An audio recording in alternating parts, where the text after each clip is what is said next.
मळणीयंत्रात मका काढत असताना अचानक मशीनमध्ये डोक्याचे केस अडकून एका मजुरी करणाऱ्या महिलेचे शिरधडा वेगळे झाल्याने तिचा मृत्यू झाला। ही धक्कादायक घटना सिल्लोड तालुक्यातील वसई येथे घडली। कोकिडाबाई संजय गवडी असे मृत महिलेचे नाव आहे। वृत्त सविस्तर जाणून घेण्याकरता चॅनलला सबस्क्राईब जरूर करा।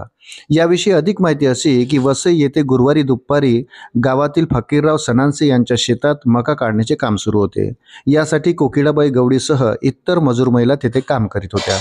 मका मशीनमध्ये टाकताना अचानकपणे कोकिडाबाई यांचे केस मशीनमध्ये अडकले। यामुळे वेगाने त्या मशीनमध्ये ओढल्या गेल्या।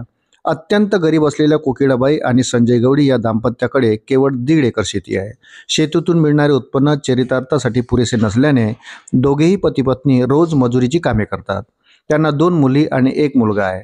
दोन्ही मुलीचे विवाह झाले असून त्यांचा मुलगा नुकताच होमगार्डमध्ये भरती झाला आहे। त्यामुळे परिवारात आनंदाचे वातावरण होते। दरम्यान या घडलेल्या दुर्दैवी घटनेमुळे या कुटुंबावर दुःखाचा डोंगर कोसळला आहे।